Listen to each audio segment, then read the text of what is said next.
কাজাখস্তানের পাহাড় আর মরুর মাঝে দিগ্ভ্রান্ত হয়ে হাঁটছেন শাহজাহান ইসলাম নূর। চারদিকে আতঙ্ক, অজানা বিপদ আর জীবন বাঁচানোর লড়াই। প্রতিটি দৃশ্যে যেন অদ্ভুত এক উত্তেজনা।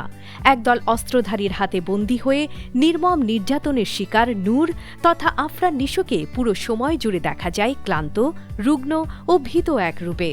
বলছিলাম আসন্ন ঈদ উল ফিতরের সিনেমা দমের শ্বাসরুদ্ধকর টিজারের কথা, যেখানে নূর চরিত্রে অভিনয় করেছেন শক্তিশালী অভিনেতা আফরান নিশো। মুক্তির অপেক্ষায় থাকা তার নতুন সিনেমা দমের ৫৪ সেকেন্ডের ফার্স্ট লুক টিজার প্রকাশ পেয়েছে, আর এই ৫৪ সেকেন্ডের ঝলকেই তৈরি হয়েছে আলোড়ন। টিজারে অনিশ্চয়তা আর আতঙ্কের ছাপ নিয়ে হাজির হয়েছেন পূজা চেরি, যার চরিত্রের নাম রানী। অন্যদিকে বন্দী অবস্থায় দেখা গেছে অভিনেতা চঞ্চল চৌধুরীকেও। কাজাখস্তানের দুর্গম পাহাড়ি লোকেশন আর মরুভূমির দৃশ্য সিনেমাটিকে দিয়েছে ভিন্ন মাত্রা। পুরো টিজারে মাত্র একটি সংলাপ, শেষ মুহূর্তে নিশোর কণ্ঠে শোনা যায়, আমি শাহজাহান ইসলাম নূর, বাংলাদেশি মুসলমান, মনে রাখো। বাংলাদেশি মুসলমান, মনে রাখো। আর এই সংলাপই যেন দর্শকদের কৌতূহলকে আরও বাড়িয়ে দিয়েছে।